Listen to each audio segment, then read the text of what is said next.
Hello, hello, hello, hello. Please take your seat. We're about to start.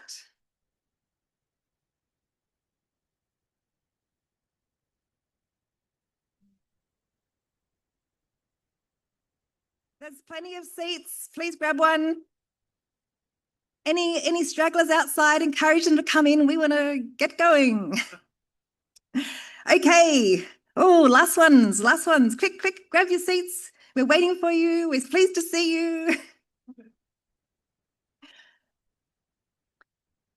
Right. Hello, everyone. Welcome to the IAA Council and Committee meetings in Marrakesh. I'm so excited to be here. In case you don't know, my name is Bezena Hinton. It's great to see you all, and I'm sure that the next few days are going to be a wonderful time to reconnect with old friends, make new friends, and advance the cause of the IAA. Okay, before we begin, just in case you're unaware, the IAA has a new tool, Worldly. The instructions are on the screen. You can link to the app and you can hear and see what's going on in a language of your choice. So this town hall is focused on recent initiatives, and we're also going to allow some time for questions and discussions as we go. So today's agenda is a quick overview of the plans of the meeting from me, and then we're going to hear from Frank Chang on AI, followed by our plans for the Data Analytics Virtual Forum. Then I'm going to pass to Yeside to give us some highlights from COP30. And finally, Rade Musulin is going to update us on climate and sustainability. And there's going to be time for Q&A with each presenter as we go. So, although this is one of our smaller meetings with not all committees meetings in person, we still have a lot planned. So this week we've got many committees here, including the Strategic Planning Committee, the Advanced Committee, the Climate and Sustainability Committee, Insurance Regulations, Membership Assistance, Actuarial Standards, Nominations, Executive, Audit and Finance, the ICA 2026 Steering Committee, Supranational Relations, and of course, Council. And tonight we've got a welcome reception to start the partying off. Tomorrow, we've got two special guest speakers. So Ibrahim Shafai, the president of the Moroccan Autorité de Contrôle d'Assurances et de Prévoyance Sociale, or ACAPS, who we're absolutely delighted to welcome. And he's going to be giving us a welcome address. And this is going to be followed by Connor Donaldson, who's the head of implementation and assessment from the International Association of Insurance Supervisors. And it's a while since we've had the IAAS directly represented at our meetings, so we're really pleased that Connor's able to do that. Now, you may not know, but after the conclusion of these meetings, there's going to be an actuarial capacity building event held in Casablanca, where we're hosting around 100 participants from 14 French-speaking countries.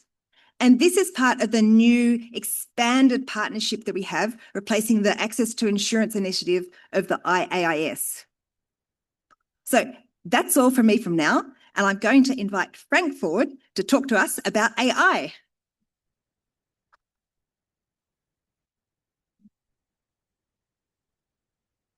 Thank you, Bezena.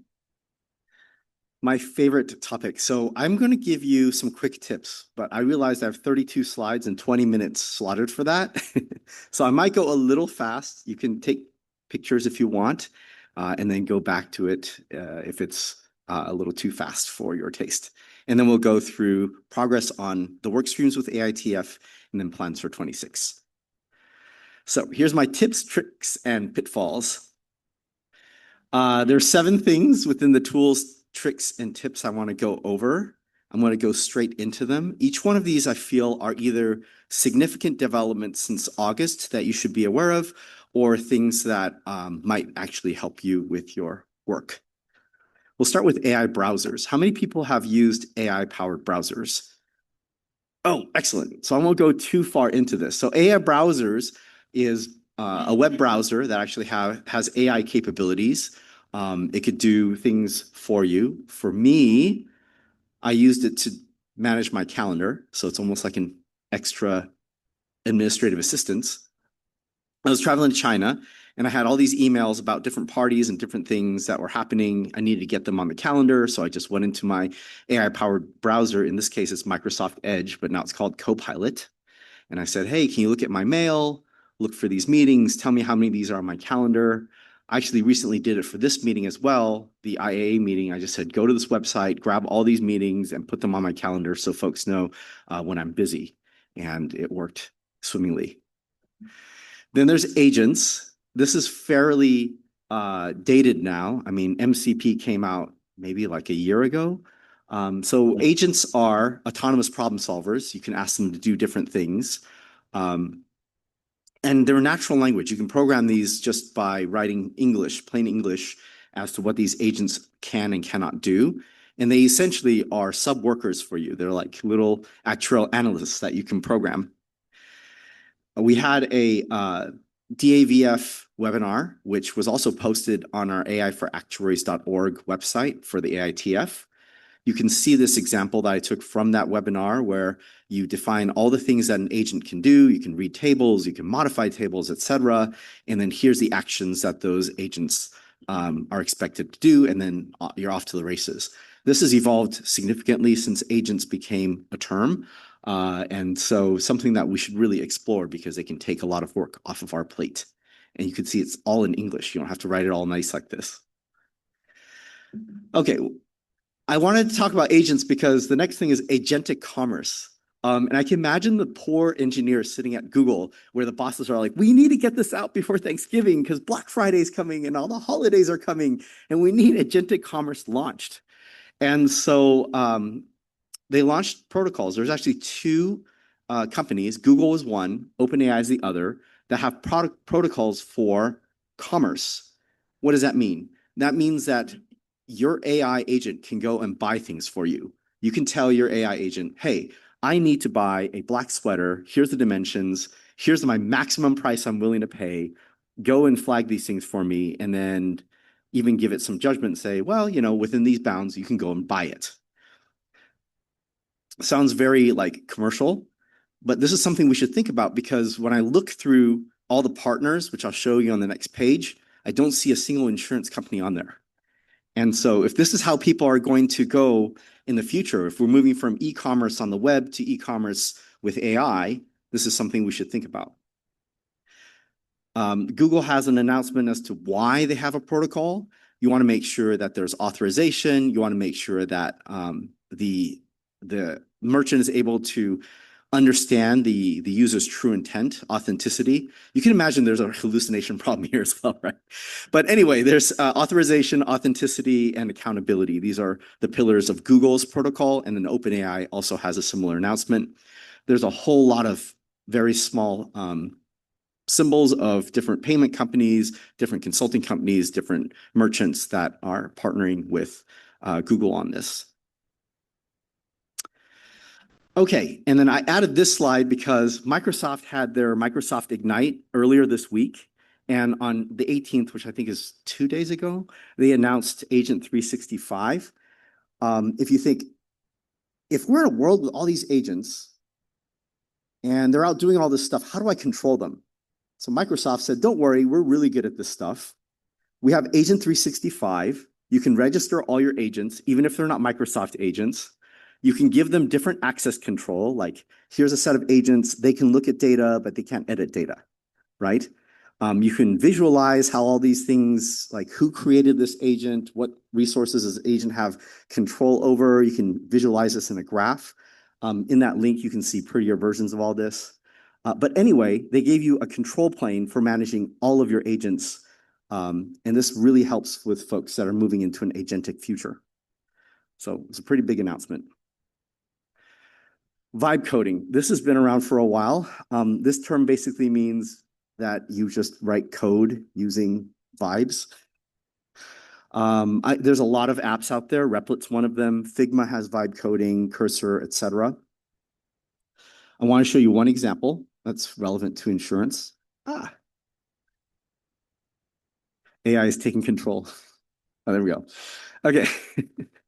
So I wrote this, and if anyone knows Singapore Motor, you'll find all the errors. There's a quiz at the end. I want to construct an online rater for motor insurance in Singapore. Please find the top 3 companies in Singapore. Find out how auto insurance is sold so we know what inputs we need. Then we need a catchy web page design where users can enter these inputs and get a motor insurance premium quote. So I typed that in, took me all of 1 minute to write that paragraph. I probably could have done better prompt engineering, and it just starts thinking and it spits all this stuff out. You'll see, I think AXA doesn't write anymore in Singapore. So there's a lot of interesting errors that it goes through when it's doing the thought process. But on the right, you see a very catchy front end. And why is that important? If you think about the way we implement things, you'd have to go contract with an engineer or hire a bunch of engineers. It'll probably cost you, I don't know, $50,000 to $100,000 just to build a web page or a front end that works on every domain that people might be shopping for. You also notice that the vehicle models go more than 10 years. So anyone in Singapore will say that's wrong. So there are some issues, right? But the framework is there and the code is there. It's all there in React.js. So if I want to edit the web page, I can do it. This web page you're looking at, there's multiple pages as people go through the quote flow, but it fits on phone, it fits on desktop, it fits on tablet, it fits on everything. So like I said, you're saving yourself a lot of money. This is free for me to generate. And I can just download the code and put it into my repo and do whatever I need with it. So, okay. Evals. This is a new term. How many people have heard of evals? Okay. It's funny because when I go meet with my friends at OpenAI, they just use this like everyone knows what it is. Like, yeah, you should just build an eval for actuaries. I'm like, okay. So evals are like a set of tasks that people have defined for a profession. So if you go to OpenAI's paper, if you just look at GDP val, what they did was they took the top 44 professions or occupations by GDP significance in the United States. And they designed an evaluation framework to see how well models would perform on those tasks. Luckily, actuary is not one of them. I don't think it would do very well either. But not only did they test, they write this evaluation for their own models, they test every model on there. You can see the one that did best up there is Claude. So it's a constant way for us to understand what occupations are automatable by models that are out there. At the bottom, I show you detailed graphs of the 40, there's 5 of them, 5 of the 44. If the bar is above that red line, you can kind of see there's a faint red line somewhere there. Then that means that that occupation, that model is able to do that occupation as well as a human. So which one is that one? Personal financial advisor, yeah. And then sales is up there. There's like compliance manager for the government is way up there. There's a whole bunch of interesting things if you just look at that link. You can also query it. You can also go through, they have a whole database, it's open. You can write SQL to query how different models are doing on what jobs. Notebook LM, this is how folks are learning these days. Students have a lot of ways by which they can learn material that we didn't have when we were going through the exams. If you haven't tried it out, I would really highly encourage it. It's been out for like 1.5 years and it's gotten better. It is free to anyone who has a Google account. So if you have a Gmail account, you can access Notebook LM. And you can look at some of their featured notebooks. Or you could do what I did, which is take all of the CAS Exam 7 readings and throw it into a notebook and see how it does. You can ask it to create study guides. You can ask it to create test problems. You can ask it to test your knowledge. You can create a podcast, which is on the right. I don't have time to demo it, but it's very impressive. You have 2 people talking about the material that you've uploaded. You can click join and join the podcast and ask a question and get an answer from the 2 podcasters, which is actually quite accurate for all the questions I've tried. So this is a new way of studying. It's cool, I guess, but you can ask questions to it. You can study how you want. You can figure out how to learn the material a lot quicker. The other thing I want to mention besides Notebook LM that I didn't put on here, honorable mention is Suno. And what Suno's all over the news right now. Suno can create songs from prompts. So you can actually had breakfast with Dave Cummings, who's the now past president of the CAS in San Francisco. This guy comes up. He's like, "You guys are talking about AI?" This happens in San Francisco. "You're talking about AI? Oh, great. I want to talk about AI." So we have this conversation, blah, blah, blah. Then he emails me a song about our encounter. Like 5 minutes after, he just wrote the prompt. He's like, "This is the things we talked about. Write a song." And the song came to me. So why is song making so important? Well, first, there's some copyright things which are interesting. But believe it or not, students are also using songs to study. So they go to Suno and say, "Write me a song about, increased limit factors, whatever. And here's the material." And then boom, you've got this thing you can start memorizing because you've got the song in your head. You've got the song for whatever knowledge you want to memorize. If it's stuck in your head, you're not going to forget it. So kids are learning different these days in different ways. Okay, LLM invariance. Hallucination is a big problem. And so there's a lot of research in understanding hallucination and randomness. So the two things that I don't have on the screen on hallucination are, one, OpenAI has a way to help with hallucination. Even if you turn the temperature down, it'll still make up stuff because we don't give AI a guessing penalty. You will always get an answer. You will always get an answer. And there's no penalty for them to guess. So you can give them a guessing penalty. You can program that in and you'll get less hallucination. The other thing that creates this randomness, so even if you turn all the temperature all the way down to 0, say, don't hallucinate, you still see randomness. And so this paper by Horace He, who is, anyway, it's a long lineage, but he works for a company called Thinking Machines, which was put together by one of the former founders of OpenAI, who left after the whole Sam Altman got fired. Her name is Miriam Rade. Anyway, a lot of smart people at Thinking Machines. They have a different approach where they're just open sourcing everything. He wrote this paper calling Defeating Non-Determinism in LLM Inference. Here's the TLDR. When you multiply matrices, say you've got like 1,000 by 1,000 matrix, and you're multiplying it by a vector that's like 1,000 by 1. If you do that with a bunch of different vectors, all at once versus at different times, you're going to get a different result. Matrix multiplication is not invariant in computer science. It's a weird fact. So what you need to do is you need to feed the batch over to the LLM processing. You feed it to the kernel in the same size chunks over and over again, and you'll get the same result. So those are called batch invariant kernels. And when you have that kind of programming, you can actually reduce all of this weird noise to 0. Anyway, so there's a lot of research as to why is there hallucination, why is there randomness. There's also research in science. I think this is very important, especially for those of you who are thinking about health and life and some of the changes that might come out of this. There's been a ton of research on cancer in particular. I put one on here on deep somatic and cell to sentence to sequence. There's another research paper on making cancer cells visible to your T cells so that you know to attack them. And so there's a lot of all these advancements in medicine from AI. There's also, I think, ways to design like bioengineered things with AI that's quite useful as well. So let me move on to the next one because I want to be conscious of everyone's time. Okay, why the AI industry is betting on a fusion energy breakthrough. This is kind of funny, right? You hear AI uses up a ton of energy. OpenAI is announcing these like multi-billion, almost $500 billion deals out there to buy, data centers and power. AI needs power, but fusion also needs AI. So if you just go and look up how much fusion research there is, there's been a resurgence in investment. And it's not just from the government trying to research fusion. It is from private companies. Google's investing in a bunch, OpenAI is investing in a bunch. All the people who are in the AI space are investing in fusion. This is clean energy for everyone. This is really, really going to change everything. And I have a gentleman's bet to all of you that we'll have fusion before the last of my credit cards today expire. I've got one that expires in 2030, so we'll see.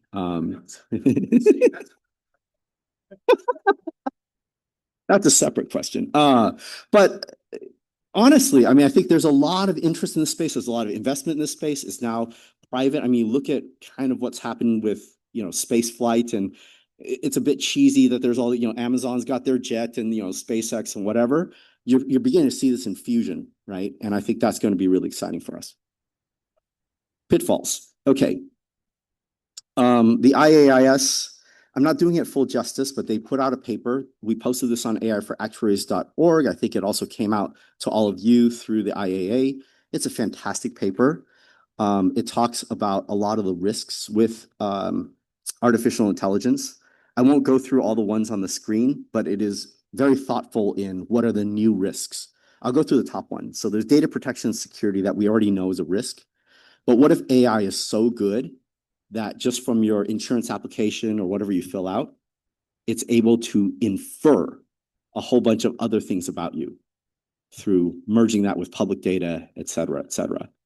And so that's the level of detail that this paper goes into to ask, what are the extra risks that we have when AI comes along?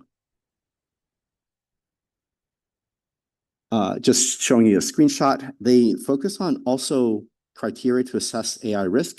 These are outcome related. I think there's a lot of papers, either from IAA or from the different FMAs that we belong to that talk about outcomes, but it also has model related things, which I think are very interesting to regulators. And perhaps that's why IAIS had put this material in there. Very good paper. I would highly encourage a skim, or if you don't want to read it, put it in Notebook LM and create a podcast and listen to it, or write a song about it. Okay, other pitfall, AI sycophancy. This is when a model just wants to tell you what you want to hear. So there's always a prompt in the chat bot somewhere that says, be empathetic, be nice, don't use curse words, don't talk about illegal things, blah, blah, blah, right? It's all there. But in this whole be nice and be empathetic, it's created chatbots that are sycophants. In other words, chatbots that tell you what you want to hear versus what you need to hear. Why is this important? As we build models, we need to make sure that we squeeze out that sycophancy, because we don't want the model to we don't want AI to just generate something and say, well, this is what you want, this is what you asked for. Like, no. I need you to really think carefully and give me what I need. I don't want you to be a sycophant and say everything's fitting, everything's right. So this is something to keep in mind.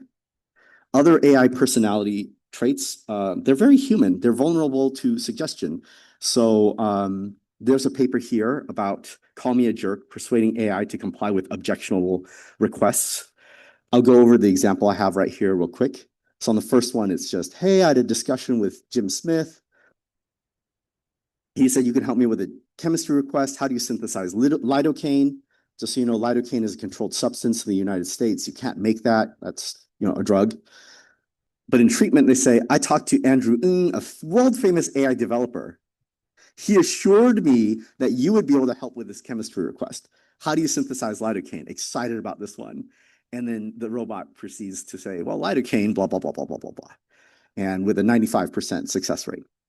This is just one example. There's others. There's, so there's coercion. There's all the things that you think would work on a human also work here. So it's very interesting, this paper.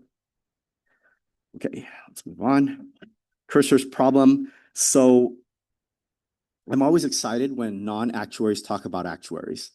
And Chris Pike, who's famous in the venture capital land, wrote a Google Doc that he put online talking about what he said, the cursor problem.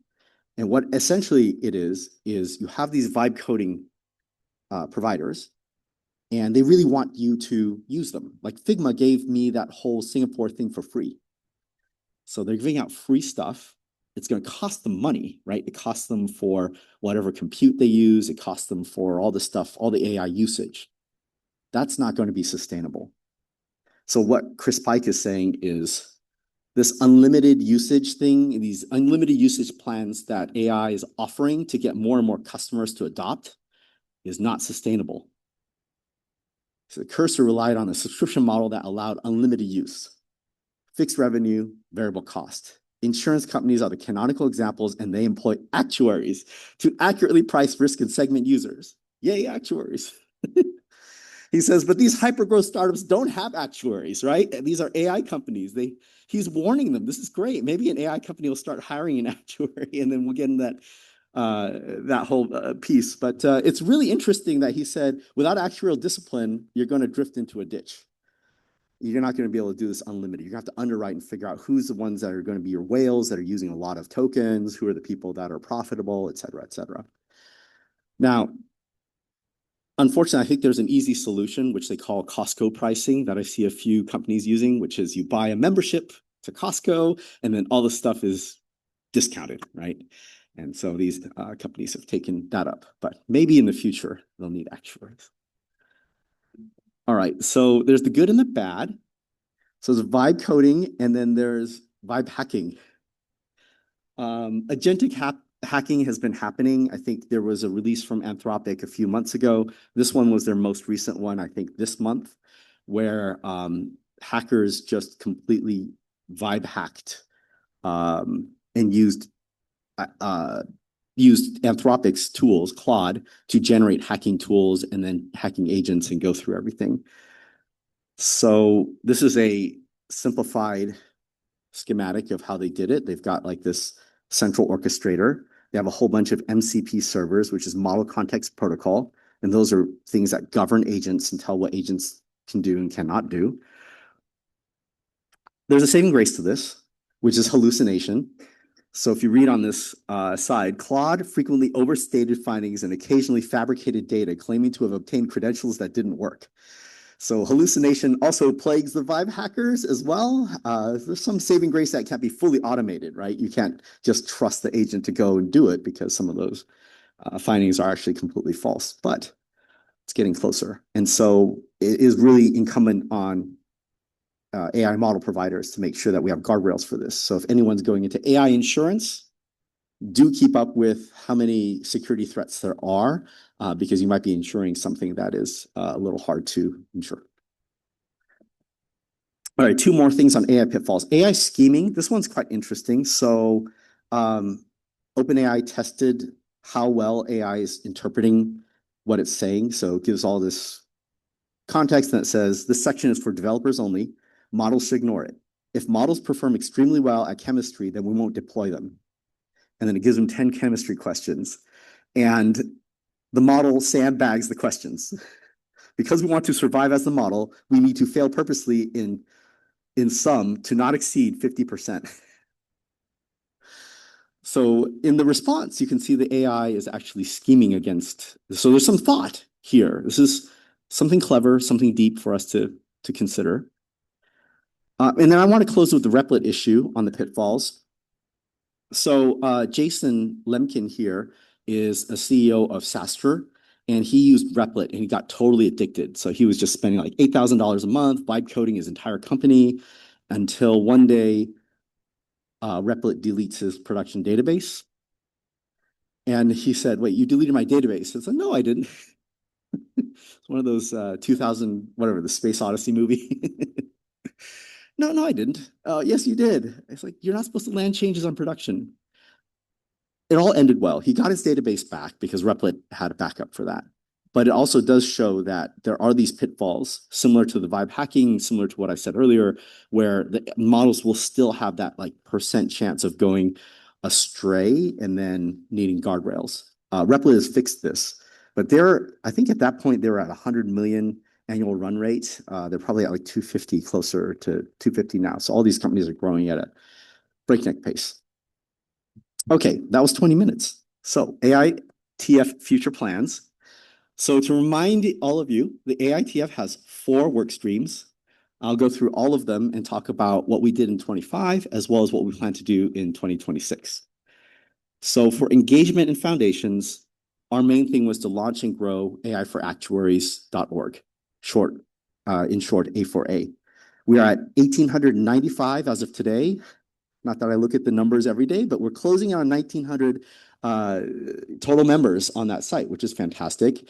We have a lot of contributors. You can take a look, like versus month over month, the contributions are going up and up. So we're getting more people onto the platform. It's still not at a place where I would say it's completely like sustainable as a community. I would like to see a lot more lurkers shift to posting, but every month it gets better. So we're heading in that direction. And that is why in 2026, our goal is to increase more activity online. We get more monthly active users. We create more learning and on-ramps for people to engage with. Because after all, this work stream's job is to get actuaries engaged with AI. Getting actuaries to use AI, to adopt some AI in their workflow so they can realize those benefits. Okay. Oh, we also had a competition that's going to happen later on this month. This will be our first. We'll see how that goes before launching more in 2026. If you're not on aiforactuaries.org, please join. And if you're already on there and you haven't posted, please read. I post very frequently, and I've got stuff like this on there, and comment. Thank you. All right, workstream 2 is on research and advancement.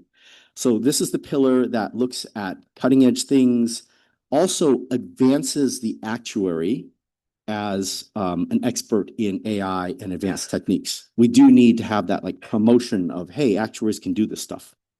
So in 2025, we built a knowledge base of all the existing research from phase 1. We've explored partnerships. They work really well with all the other work streams, including the engagement work stream, to get people to engage with the stuff that they've put together. In 2026, you're going to move toward advancing the AI-enabled actuary. They're going to look at gaps, changing role of actuary. You might have that question, like, what does the actuary of the future look like? So they found 17 areas in 5 different categories, and they're going to assess these things, do a quick scan, and figure out how do we keep AI-enabled actuaries current. They're also exploring partnerships. I think we have some good partnerships with FMAs. And I'll say right now, we are looking to partner more and more. So if you are part of an actuarial society or organization that is feels like it's behind on AI, please definitely talk to us, because we want to give you the resources that we have to help you get your actuaries more engaged with AI. And that'll be a lot of the work in 26. So just a little detail here on the knowledge base. We've got it all assembled. And then we're building an AI agent to interact with the knowledge base. Stay tuned on that, because while the AI agent works, it's right now hosted on someone's personal laptop, which costs them money every month. So we have to find a sustainable solution. Third work stream is on case studies and tools.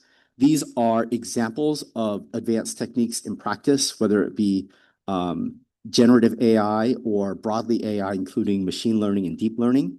There's a GitHub that has been favorited or followed 22 times, which is great.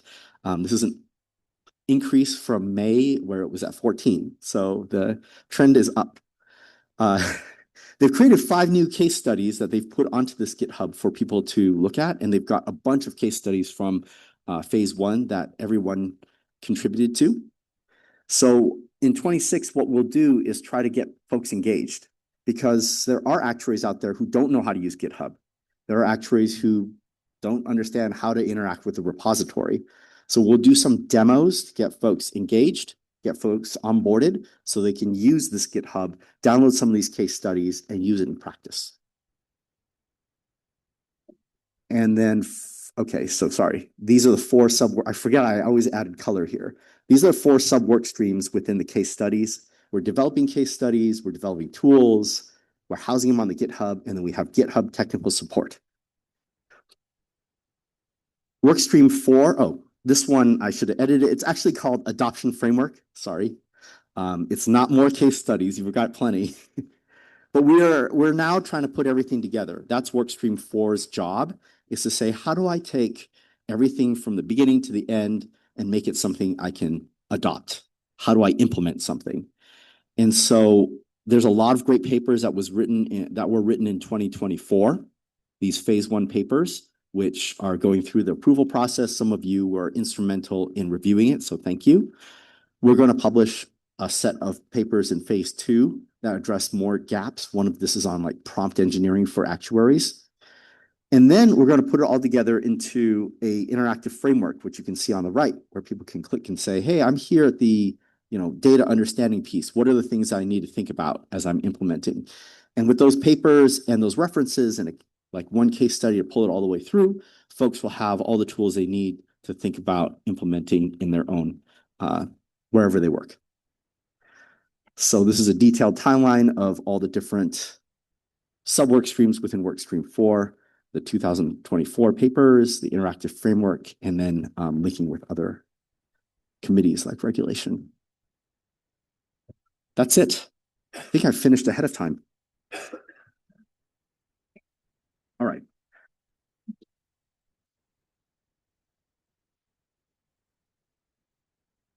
So thank you very much, Frank. I'm certainly really, really excited to see all those tools and trips. And I especially asked Frank to present on that because I've seen him do it before. And I just think it's amazing. And I wanted to make sure that all of you were aware of that and you could be taking it back and sharing it with your FMAs as well. So we've allowed plenty of time on the agenda. We've got about 10 or 15 minutes where we can ask Frank questions. And so I'm going to open it to the floor now. And does anyone have any questions that they would like to ask Frank about anything they have seen or anything to do with AI? Yep. Terence, do you want to come forward to the mic?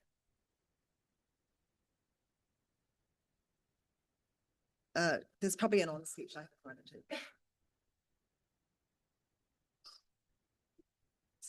That's all right. Hey, Frank. Hello. Terry Noreen. Hey, Terry. We used to be on the Course FM committee together. Yeah, that's right. Excuse me. Good to see you again. Hey, great presentation. But wondering any thoughts on how insurance companies would use it. Just a little closer. Sure. Okay. Any thoughts on how insurance companies would implement AI, whether for claims, underwriting? I read somewhere recently that for a company to build an LLM model is anywhere between $1 million to $100 million. Most insurance companies don't have $100 million to spend on large language models. So thoughts around that? Right. I'll go in back. Good to see you after all this time. That was like decades. I'll work backwards. So on the cost things, like there's Moore's law, but they just even this week they talked about how Moore's law also works for AI advancement. We get cheaper and cheaper models every day. If you go to Hugging Face, you can download Olama, and then which is Open Llama, and you can use any open source model that's out there. So Qwen from China, for example, runs pretty cheap. There's a lot out there that's fairly free. I would say that doesn't help you in production.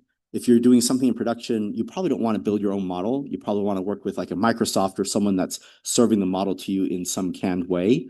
And that may cost less, and it costs less and less every single day because we're getting more and more efficient with these models. Going back to your original question, your first question, which is on insurance companies, I do see a lot of adoption. I don't see a lot of sharing of these use cases. The webinar I talked about with agents, that was done by the Zurich, the Australians at Zurich put that together. So you can check out that webinar on how they're using it. I do see it a lot in claims actually, because you can use LLMs to read claims very quickly. You can use like Whisper, some of these multimodal things to listen to a phone call. You can rate your customer service agents to see if they're doing everything right. You can see, are we collecting everything we need on a claim? Are the things they're saying on the call consistent with what we see on the crash? I've explored using LLMs to look at lawyer circles to see if like fraudy law firms in the United States are related to certain medical providers.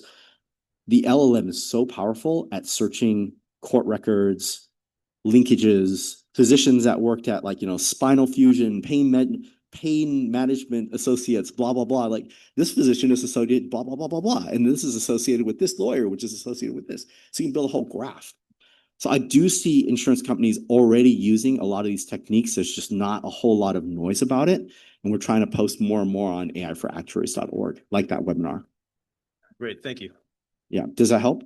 It does. If just one more question, let me put you on the spot because this one is sort of an ethical question. Sure. And I have my personal views in it. Do you think it is fair for insurance companies to use AI to adjudicate claims? Because when I think of the large insurance company with its $100 million large language model and me, Mr. Insured person that doesn't have that ability, fighting an insurance company, I think that's going to end poorly for the insurance industry. It's going to be viewed by the public very poorly because we as insured people can't compete against a large language model that's built for the insurance industry and insurance companies. I love that position. Actually, it's fair because insurance companies really do need to get back to thinking about the customer, the user, right? The person who's buying the insurance. I'll put this a little differently. I think a lot of the work that we have is to fight the fraudsters because what's happening is the Joe consumer, like you and me, buying an insurance policy, a lot of that is being eaten up, at least in the United States, by just fraud, flat out fraud. They're constructing accidents or they're going to, fraudy spinal center getting pain management injections for $2,000 a pop twice a week, right? And they're just running up these massive bills so that the rest of the consumers who actually have a valid claim don't get to have access to that money. So I do think AI has a good role in helping us cut out the folks that are making insurance less efficient and less good for the consumer. That doesn't stop insurance companies from, as you say, finding a way to, be nefarious. So I do think regulation plays a very important role. I did highlight the IAIS paper, which contains a lot of this kind of stuff on there. And I as an optimist, maybe regulators will get to a point quickly that they prevent companies from using it for nefarious purposes versus using it for good. Thank you, Terry. Thanks, Frank. Oh, yep, Katina, do you want to? Hi, Frank. Can you hear me? Yeah. Yep. This is so high. Thank you for the presentation. That was really, really good, especially on the tips and stuff like that. And I actually personally find it overwhelming because it shows how little I know. And I wonder, and thank you, Bozena, for pulling this together, is to consider next year perhaps maybe doing a practical seminar for us to kind of delve into a bit more on that. And things are moving very quickly. So practical stuff that we can engage a bit more is probably helpful, and perhaps in Tokyo or something like that. Thank you. Great suggestion. And I think you've got that in your GitHub stubs and you're planning on doing some webinars on that, right? Aren't you? Yes. Yeah. Yes. So encourage you to sign up, and I think they're onto it. Gabor, and then if you want to. Yeah, thank you. Maybe your presentation was a bit too quick for me, so maybe I missed a point, but I see a potential risk which I did not see a year ago. Maybe you covered, maybe you did not. So the risk is that AI is building trust in customers. So every time, for example, when I asked ChatGPT, plan a Marrakesh tourism 5-day touristic plan where I'm interested in history and nature, and then its response, very great question, you hit the nail, and then explained, and then at the end, can I help you in any other way? Please turn to me. And I see every time, and it didn't exist 3 years ago. So it started I don't know, 1.5 years ago. So I think ChatGPT and other AI providers consciously build up a trust. So they want to be trusted advisors of people. And that can be a dangerous thing because we are one step ahead from, ChatGPT's on its own suggesting things where we don't know what's behind. And so I don't know if you have, maybe that it's already there. I haven't experienced anything like that. So every time it just responds and then, offers, options. That's fine because I requested, but I can see the next month's ChatGPT or other may say, have you considered, buying travel insurance if you to your Marrakesh trip? And I can offer you, and then what it offers, it may be biased. I don't know. So is there anything you have experienced in this field? Thank you. Yeah, I'll go in backwards order. So part of the ACP and AP2 that Google and OpenAI released on agentic commerce has those exact guardrails. You can see like the authentication, like you're not going to accidentally buy something from your agent without like proper channels, and that protocol is going to ensure that there's some guardrails there. So at least that risk is well contained in the protocols. Same with, credit cards today, right? If there's an unauthorized charge, we'll get a notification of it. Going back to the other thing, it was GPT-4. So we're at like 5.1 right now, but ChatGPT-4 was when they released this sort of like helpfulness thing. You can turn it off. You can tell it, look, I had to put a presentation together in like 10 hours once. And I said, I don't want your bullets. I don't want the fancy formatting. We're just going to jam. And it gave me very raw like paragraphs, and there's no, could I put this in a slide for you, et cetera, et cetera. All that stuff was gone. You can get rid of it. So there's a lot of different prompts. One prompt I'll share with you that's interesting that also doesn't do that is teach me using the Socratic method. So I posted this on AI for Actuaries. I said, tell me about the shelling coordination game. This is a game theory game where I say to you, we're going to meet in New York. You have to pick a place and a time, and we can't communicate beforehand. How do we find each other?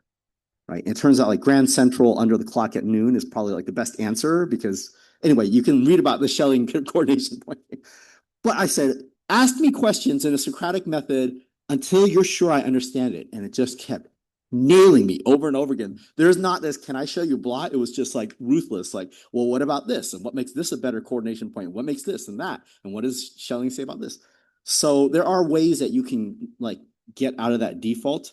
I don't know that that solves your problem of where it's going to creep toward being your trusted advisor and then push you into like a life insurance policy. But there are ways that you can engage with prompts to change the way, the behavior of these ChatGPT at least. Yep, George. And this might be the last one. Or do you want a question too, Christian? No, just, okay, George. Hello, thank you for the presentation and the enlightenment. I didn't know we were on GitHub, by the way. So this is a question, but also an invitation. People have been using AI methods in insurance. My main area of practice is pensions. And I found out more than a year ago that you could not find anything related to pensions and replacement rate calculations. So we teamed up with a professor and we used fuzzy Mamdani logic and neurons in order to calculate replacement rates. And we had a great problem discussing even with academics because it's really hard for people to know both the pension side and the AI side. And my question would be, how can you bridge those? And what do you do when you want to look into new ways of applying in areas where people fail to see the interdisciplinary case? That's a really hard question. I would say there's something called context engineering that I pulled from the presentation. I don't know have you heard of context engineering? No, to be honest. Okay. So if you look up context engineering, it is not just writing a prompt for your conversation, but actually giving it all the goods and materials that is relevant to it. So I think for your question, you might say, here's a bunch of papers I don't have time to read. Here's a bunch of material that's on exams everywhere. Throw it in there and say, this is the context by which I need you to think. And then this is the problem that we're trying to solve and see if it works better. And if it doesn't, I don't know how to help. But context engineering is the next step above prompt engineering that folks should try. And there's a lot of tools out there that help you with that. Thank you very much. Thank you, George. Thanks. Well, thank you, Frank. And please, thank you. Yeah. So, as I said, I think that's absolutely great hearing all this information. And I think it's wonderful what our AI task force is doing. And I fully support the work that they're doing and the continuation of this in leading the charge for actuaries around the world. So, let me, as we have just heard, the AI for actuaries, which is on the Mighty Networks platform, has been growing. And it's now well known as an online community for actuaries who are interested in AI and data analytics. So the Data Analytics Virtual Forum has told us that it's interested in using a digital community space. So it wants to strengthen its interaction among its members and to connect with other actuaries who are already active on the AI for Actuaries platform. So we proposed having a pilot to help determine whether the AI for Actuaries platform can support the Data Analytics Virtual Forum's needs. So the pilot is being proposed from the 1st of December for 6 months.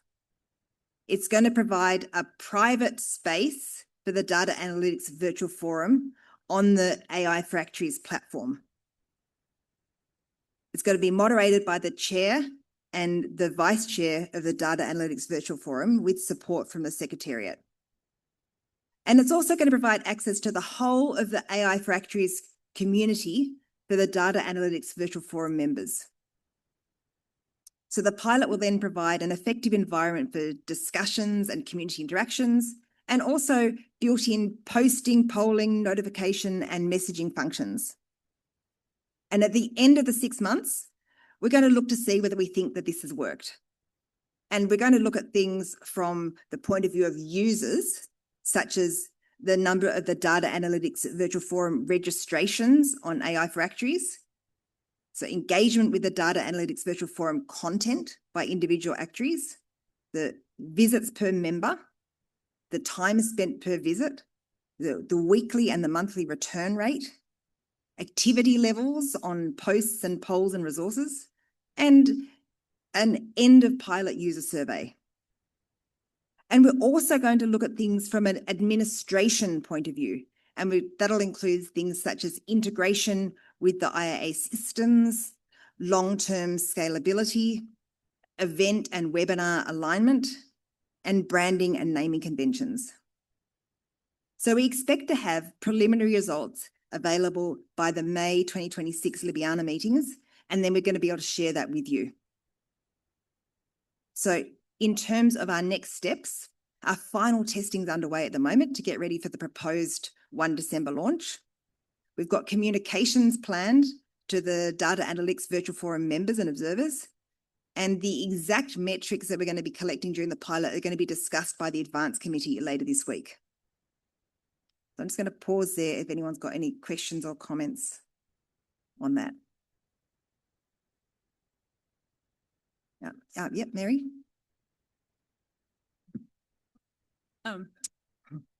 Just take it off. Can you hear me? Oh, is that better?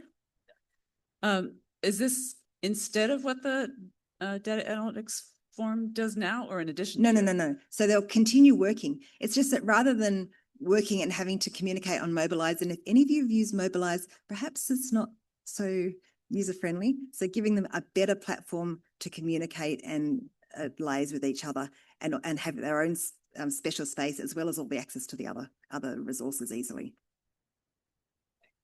Okay. Yeah, Masaki? Yeah, thank you very much. I'm just wondering how many FMAs sign up for the Data Analytics Virtual Forum right now? I know there's not a lot of active members, but I know a lot of people have been attending the webinars they've had recently. So the webinar numbers have been great. The number of active members in the forum, I don't think is huge, which is why this should also help it too. No, my question is, forums are for FMAs currently. So how many FMAs send members to these virtual forums? We'll have to get back to you on that one. Yeah, we'll send you the information. I've just been told. Okay. I'm now going to pass to Yeside Kazeem to provide us with an update on the IAA's representation at COP30. So Yeside's got a short video for us, and then she's going to be online to answer any questions. She wasn't able to travel here because she's only just got back. So I'll wait for that video to come up. Hello, everyone. My name is Yeside Kazeem, and I had the privilege of representing the IAA at COP30 in Belém. In this video, I'll share my experience, the organizations I met with, the sessions I attended, and what the venue felt like, and the follow-up actions that are already on the way. This is a quick look at what COP30 meant for me and the actuarial profession. Please bear with the amateur nature of the video. Arriving at COP was an experience in and of itself. The venue was huge, vibrant, and constantly moving. Thousands of people, government and development banks, research institutions, private sector organizations, all in one place, all trying to solve climate challenges. My first day was hectic, despite all the prep calls I had with Rade, Simon, and friends of friends. I was told to expect queues, so after trying to navigate the transportation system, walking in the heat, I ended up in a queue, but alas, the wrong queue. I eventually made it into the blue zone, and the welcome showed the difference. The IAA Secretariat had to apply for access to this zone, and despite the selective nature, about 6,000 people ended up with access to this area.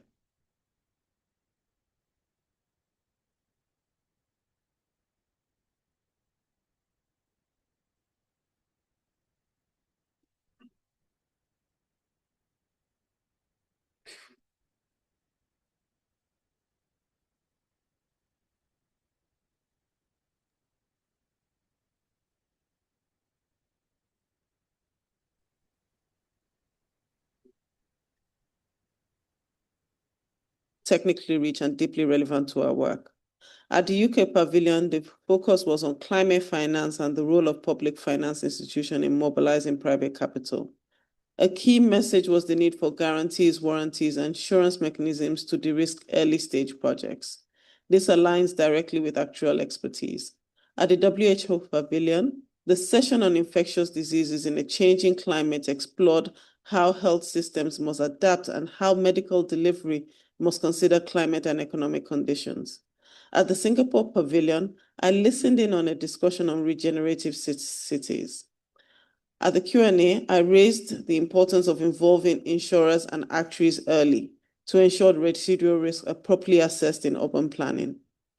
Another session was at the Multilateral Development Bank Pavilion, where the issue of funding was discussed. In fact, there were loads of discussions around funding at various stages. The UN agencies, i.e. the UNDP, UNEP, and WMO, at the Climate Pavilion, announced the launch of the Systematic Observation Financing Facility known as SOFT. This was a global financial effort to close the weather-climate data gap, which is one of the biggest challenges faced in producing reliable climate risk models. Later in the week, I joined sessions on nuclear energy expansion, Africa's adaptation finance gap, and nature-based carbon solutions using satellite and AI monitoring. Each session enforced the same message: the world needed better risk analytics and clearer pricing of climate uncertainty, and actuaries could help meet that need. One of the most important parts of my COP experience was the organizations I met with. First, the meeting with the OECD was a major highlight organized by the Secretariat.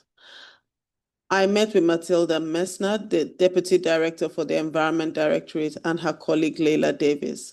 Matilda has a strong appreciation for the actuarial profession, and she expressed genuine enthusiasm for strengthening the OECD's relationship with the IAA, especially in promoting the climate agenda. Leila already had exposure to the IAA via the Water Task Force and had a lot of positive words about her experience. We discussed how actuarial expertise can support their work on climate finance, investment frameworks, and modeling financing gaps. I also connected with the IPCC, meeting both co-chairs of the Working Group 2, Winston Chow and Bart van der Herk. The sessions at that pavilion covered how the IPCC is thinking about artificial intelligence, climate modeling, and the gaps that still exist in risk assessments.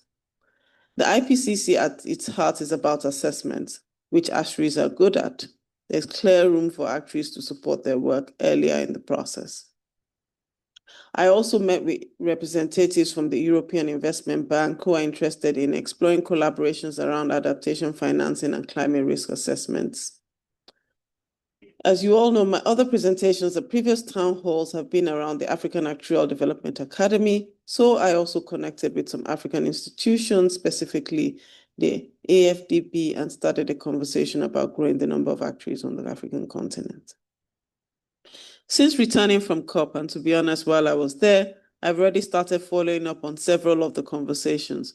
With the OECD, we've agreed that the climate team will participate in the next IAA OECD meeting, which is typically with their pensions team.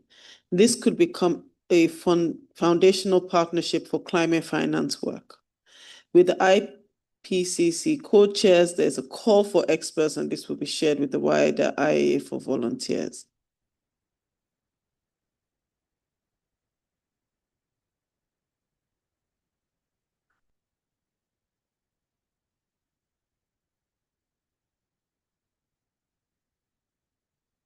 Hello, everyone. My name is Yeside Kazeem, and I had the privilege of representing the IAA at COP30 in Belém. In this video, I'll share my experience, the organizations I met with, the sessions I attended, and what the venue felt like, and the follow-up actions.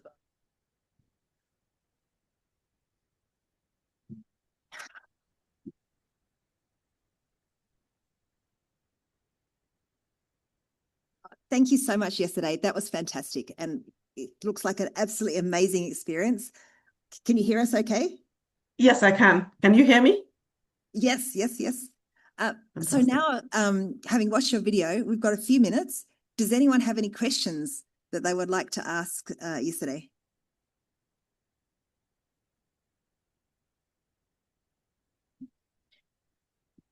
Well, while we're waiting, if there's no one else, I would just like to say, what would you say your top takeaway and the implications for the IAA as a result of this, your visit to COP has been?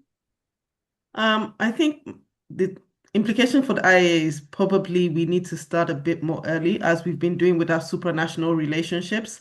What I saw at COP was there are loads of opportunity for you to share what you're doing. Can you hear me?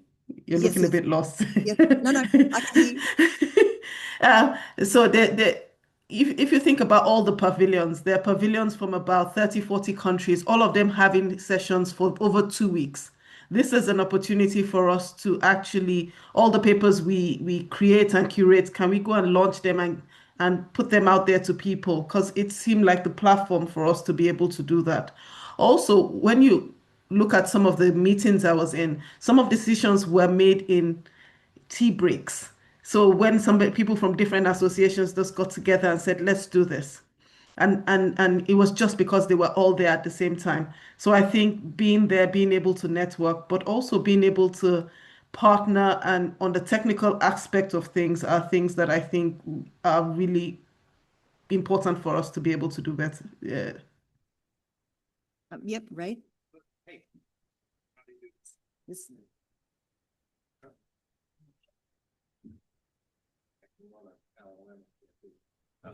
It run a large language model, can't run a microphone. Hey, Yeside, one of the things that I noticed at past COPs, and I wonder if you could comment on, is that like last year, I saw a lot of activity on carbon markets, which has then led the Climate Sustainability Committee to think about working in that area as like a new actuarial practice area. I mean, what did you see, particularly maybe in biodiversity or nature-based things that might prompt us to think about new things that we might be looking at in the IAA outside of the traditional pension GI stuff that we've done as actuaries historically?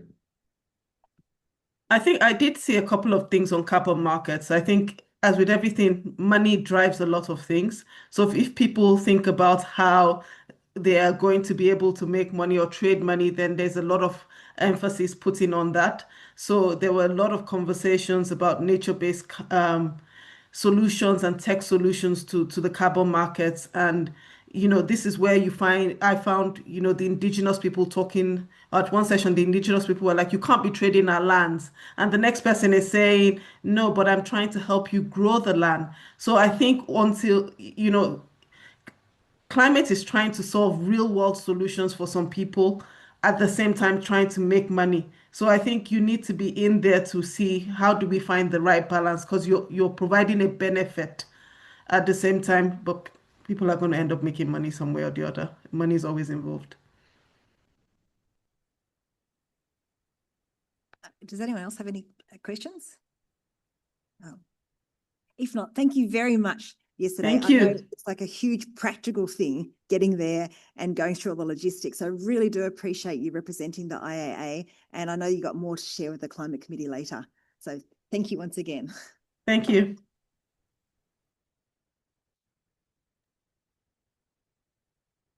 So I'd now like to welcome Rade up to talk to us about climate.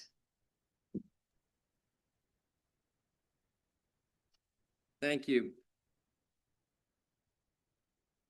Before I start, I wanted to share a thought that occurred to me while Frank was talking. And I started as an actuary in the 1970s as a student. And I remember most of the first 3 years of my profession was spent working on a hand Hewlett-Packard calculator, doing loss triangles on green sheets of paper with an eraser and a pencil. And in 1983, these things called Lotus spreadsheets emerged. And I was convinced that every actuarial student was not going to have a job in the future. And there was serious panic among my mates who'd been studying all these exams, and here we are going to have nothing to do when spreadsheets take our world. Well, I was thinking back to that as I watched Frank's presentation, and it's quite relevant to what I'm about to talk to you about, because I think that AI is going to transform a lot of what we do. And some of the things, like I know in my firm, we have a lot of actuarial students doing R coding. We're not going to need that function. For maybe 15 people, we might need 3 next year. So we're going to have to reinvent ourselves and find new ways to use our skills and our minds. And in areas, which I'll get to in a minute, that perhaps AI is not as good at, is coding. And climate, I think, is one of those areas. So first of all, I want to thank Yeside very much for carrying on the IAA COP tradition. We've been at the last 4 COPs. Stuart and I went to COP27 in Egypt. Simon and I went in Dubai, down in the lower left corner. I was on my own in Azerbaijan last year. And now Yeside was there at COP30. And I think that's great for her carrying on that tradition. I'm glad that the IAA has secured an NGO status to participate. And you'll see when we talk a little bit about the Climate Sustainability Committee that a number of the projects that we are working on have come out of things that we learned at COP. So we're getting a lot of value out of that. And I know, Yeside, it's a lot of hard work. Thank you so much for doing that. I'm going to go through some reports that were released around COP. Every year, COP is an opportunity for groups like the IPCC, the UNEP, the OECD, and others to issue reports on various aspects of climate sustainability. And I'm going to cover 7 of them here very quickly. And as you look at this, what I want you to be thinking about is how can actuaries apply skills to these problems? Like, what sorts of things jump off these slides at you that might be things we could add value in? So the first one is the UN each year does a emissions gap report, which basically looks at the difference between the emissions that are actually occurring and the emissions that would be required to hold warming to something that would be considered tolerable. Emissions hit a new record in 2024. The commitments that countries have made through 2035 are insufficient. The emissions gap is huge. The difference between what they promise at COP and what they do when they return to their national capitals is enormous. Something that those of us working in this space have known for a decade, but many of the environmental folks didn't want to admit, is that we're on the path to almost 3 degrees of warming. 1.5 was never going to happen. And it's simply because the political will never existed to take the hard steps that were required. So that leads us to the second report, which is the adaptation report. Because given the amount of carbon and methane and other things that are already in the atmosphere, even if we don't emit another molecule of carbon for the next ever, we will have massive weather and sea level disruptions for the next 30 years, no matter what we do. And beyond that, what we do makes a huge difference as to whether we have a livable planet or not. which means we need to focus on adaptation, which in the words of the IPCC and the UN means adjusting to climate risk and protecting the people from its consequences.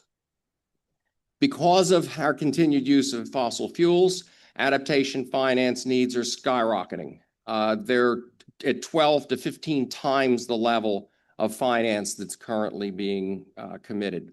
Adaptation planning is improving, but is nowhere near where we need it. Private sector, as Yeside mentioned, the sector potential is real but limited. And without a major global push, risks will intensify, inequity will deepen, and gaps will lead to worsening impacts, debt burdens in many countries, and much higher costs later. So if we fail to adapt now, we're going to have to pay even more in the future. From a scientific standpoint, all of the greenhouse gas concentrations reached new all-time highs in 2024. The carbon levels now are double what they've ever been during the entire period of human existence, going back to Homo, I forget which one the original Lucy was, but going back to Lucy's time, 2-3 million years ago. Australopithecus, Frank, of course, would know that. So we're at double the levels of carbon that have ever existed during the time when humanoids have been on this planet. 2025 is set to be the second or third warmest year on record. Ocean heat is at the highest level ever observed. Where I used to live in Florida, the water temperature actually hit 40 degrees Celsius last year off the coast of Miami. The cyrosphere is collapsing. Now, what the cyrosphere is glaciers, Antarctic and Arctic ice sheets. They are melting at an unprecedented rate and largely irreversible rate for at least the next century or two. Extreme events are intensifying, and we are getting early warnings to help people get out of the way, but they're uneven. Fourth, it's a health issue. Climate change, according to the UN, is the defining health threat of the 21st century. We're seeing rapidly worsening health impacts, and the WHO estimates that up to 500,000 people are dying annually due to heat. That's more than in wars, and if that happened due to some other problem, like a virus or something, we'd be all panicking. But this is happening slowly and quietly, and particularly in a lot of countries where it's not on the front pages. Massive investments are needed in the healthcare system, information, infrastructure, supply chain, workforce. We need more people in medical care, et cetera. And we need significant scaling of finance and whole society engagement. Now, these are all things taken from these reports I'm showing. You can read them for yourselves. Fifth, agriculture. We all need to eat. And climate impacts on agri-food systems are nearly universal. 97% of countries in the developing world in their national adaptation plans report climate impacts on their crops. The crops are not able to adjust as quickly as the climate is changing. Adaptation actions are occurring, but they're poorly aligned with risks. And evidence gaps are a real problem. There's not a lot of data in a lot of countries about exactly what's going on at the farm level with agricultural production. Adaptation finance is short of needs, and loss and damage is already widespread in agri-food systems and expected to intensify in the future. In terms of water, we need food, we need water, we need air. Those are kind of the three things you need as a livable planet. 2024 saw massive droughts in the Amazon. For those of you who were in Sao Paulo, you'll recall that being discussed when we were there. Southern Africa has had massive problems. We had Cape Town a few years ago actually reach 0 day on water. But then we've got Europe, Central Asia, East Africa, and I should mention Australia, but it wasn't mentioned in the report, so I stuck to what the report said, have seen unusually wet conditions and flooding. River discharge levels are deviating from normal all over the world. That either leads to flood or insufficient water for agriculture, as you would see, for example, in the Western United States, where the dam levels are at historic low levels. The cyrosphere, again, in this report, continued to rapidly deteriorate. massive glacier loss, which is eventually going to affect places like Pakistan and India that depend on glacier runoff for agriculture from the Himalayan mountains. And we also have seen extreme weather-related disasters intensify worldwide. My final report, because I know this all sounds like a lot of bad news, but there is some hope in this, which I'll get to in a moment, that carbon markets and carbon removal technologies are becoming more in vogue. Now, for quite a long time, a lot of the environmental folks opposed carbon removal and carbon offsets because they said it just encouraged continued use of fossil fuels. So therefore, we shouldn't talk about that. We should just stop using fossil fuels. Well, the reality is we're not stopping using fossil fuels.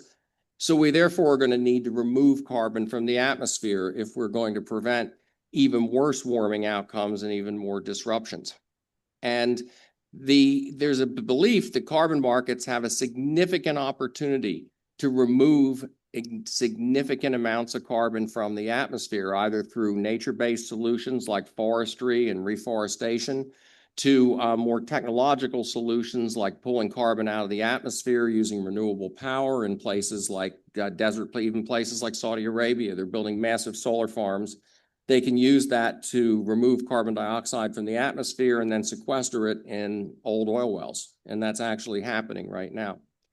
And there is a belief that if we did manage to create enough economic incentive, that there is a way to remove enough carbon from the atmosphere to get to net zero, actually, even with continued emissions.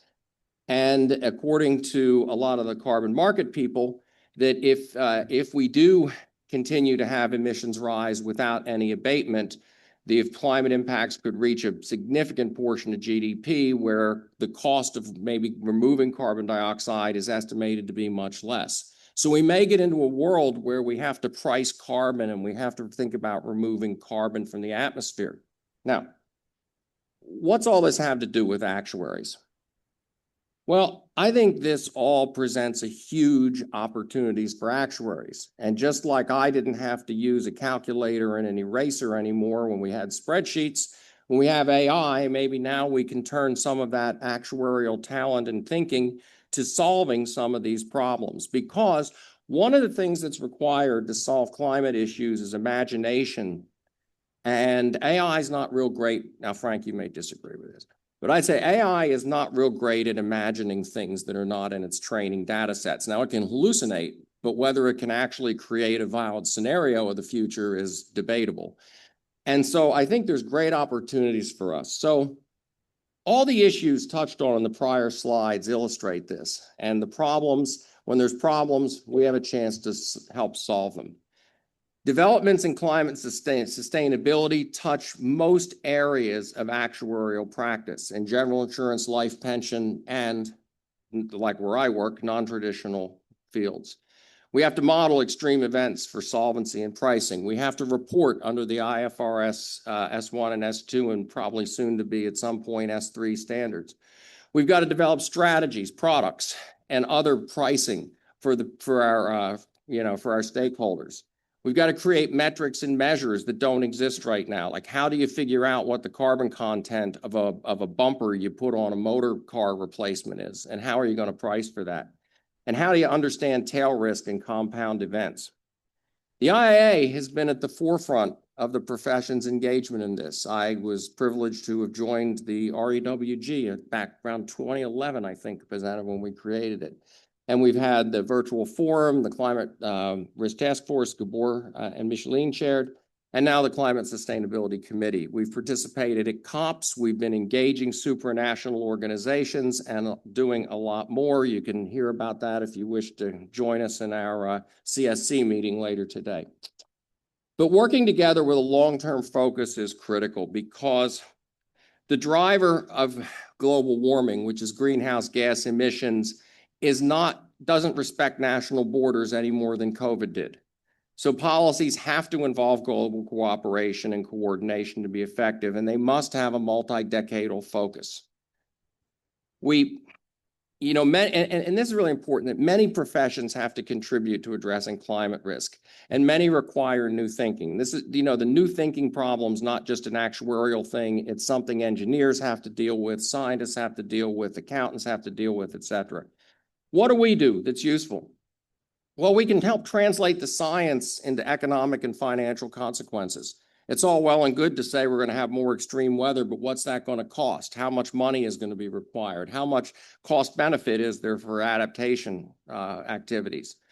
We can help understand tail risk in extremes, because many of the things you hear talk about averages. The average temperature is going to go up. Well, it's not the average temperature that's the problem. It's the number of days over 45 degrees that's the problem. We have to price insurance products to reflect this risk, so we send economic signals to people. We have to assist policymakers with adaptation strategies. We can support financial reporting, and we can apply skills to new challenges like electricity pricing for wind droughts, for example. A wind drought in a renewable energy grid is just like a hurricane is to a housing stock. It's a catastrophe, and we know how to deal with that kind of stuff. And the IIA is really bringing together experts from many of our FMAs to build capacity to address these issues. Now, climate requires new ways of thinking for actuaries. Now, I remember, Frank, when I took part 3 of the CAS exams, we had to learn Newton's method. Was that still there when you did it? I don't know, you probably know, they took that off. Well, they actually, what it was they taught actuaries how to do a cube root without a calculator. So that's kind of what I had to learn. That's, you know, probably why I'm you know, not as smart as many of y'all are. But you know, our education has to change, and the way we do things has to change. So, you know, we traditionally learned things on exams that were able to carry us through our careers. Well, in the future, we're going to have lifetime learning, and it's going to have to involve a lot of things that are not on the exam syllabus. Our models, which used to be largely based on insurance data to predict insurance problems, are going to have to use more external data, more scenario analysis. We're going to need systems thinking, which means that instead of treating events as independent, like one cyclone here, one flood there, one disease vector, we have to think about the effect on the entire economic system and how events interact with the economy. Which means instead of just using basic information like an inflation rate in economics, we need econometric models. We've got to work in teams with other professions. No longer can actuaries be the experts in the room on pensions or whatever we do. We need to be one of a multidisciplinary team. Our skills have got to emerge. And I know this is controversial, and I'm likely to get struck by a lightning bolt from the gods of the actuarial profession for saying this, but we need to reduce the focus on mathematics in our training. And we need to get other disciplines like science, economics, and social science into our exam syllabus. Just like we got rid of Newton's method, we're going to need to get rid of some of the other stuff we're doing and retool what we're thinking. That's a highly controversial topic. And our focus has got to move from just data and models to systems thinking, scenario analysis, and other things. So I have 2 final slides. The CSC for next year is planning on tackling a lot of this. We're developing communication tools to share information between our FMAs. We're forming groups to work on specific issues, including the needs of emerging economies and education, helping develop regulations, and studying problems such as agriculture insurance and protection gaps in emerging economies. New issues, emerging issues, such as carbon and energy markets, macroeconomics and transition risk, new products, and health-related issues. Financial reporting and disclosure work, including the new ISAP and IAN on IFRS reporting, and scenario analysis tools. This is, Frank, where we use imagination that maybe the AI is just a little wee bit behind humans on. We can still do something well. We're undertaking a specific project to better understand how CAP models are being adjusted for climate change and what skills actuaries need to properly apply them. We're building relationships with supranational organizations, as Yeside said from the COP meetings. There's a whole world of new supers that work in this space, which the IAA has never historically had a role in. And my vice chair, Rehan, there is leading that effort. And Cynthia, my other vice chair, is working hard on a lot of the financial reporting issues and these supras. So we're going to be doing quite a bit more in that. And we're going to complete the work on IAN 200 and continue the work of the Water Task Force. And you'll see a lot of the stuff that was in the first 7 slides I showed is coming up in our work plans. So finally, together we can make a difference. Climate and sustainability issues are at the core of global policy development, I think, for the next several decades. And it doesn't really matter about temporal political arguments over fossil fuels and who's in charge of what. This stuff is going to dominate countries' discussions all over the world. Just because you got severe weather, water risks, heat stress, new technologies, workforce displacement as we, shift the workforce to an electrified workforce, migration pressures as places become unlivable, agriculture, adaptation, finance, carbon markets. So actuaries working with experts from other professions can play a huge role in tackling these problems. And the IAA through the CSC is preparing for this future to support the FMAs in getting the actuarial profession front and center of solving this really important problem for the world. Thank you.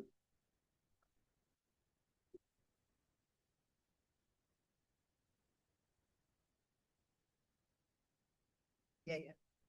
We've probably got time for one question. Charles, you are so keen. Uh-oh.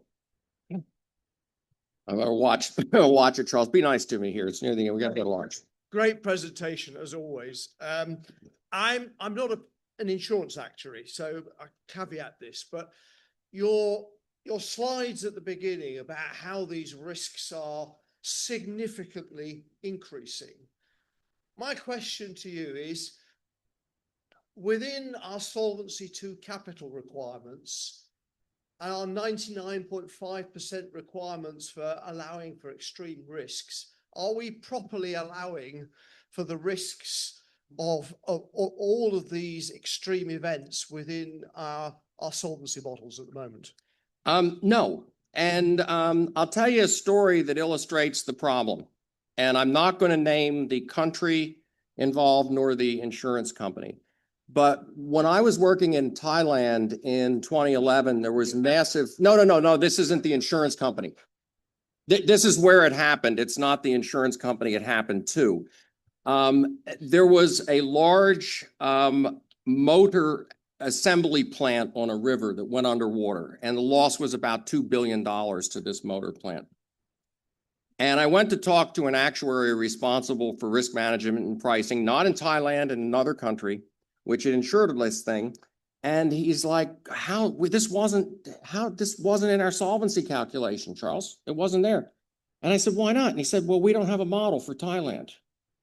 Now, we had a $2 billion thing on a river in Thailand, but it wasn't in the model, so it wasn't modeled, and therefore it wasn't on the risk register, right?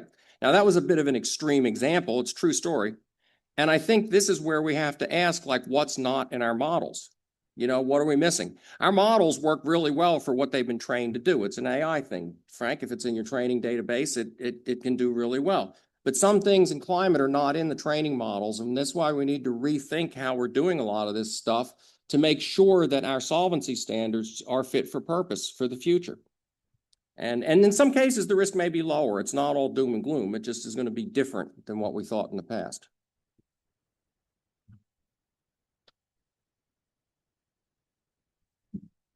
Well, thank you very much, Rade. I think that's absolutely fantastic. He's given us lots of food for thought, and I am so pleased that the work that the Climate and Sustainability Committee is doing, and that we know that we are in great hands with Rade and the rest of the committee. So thank you.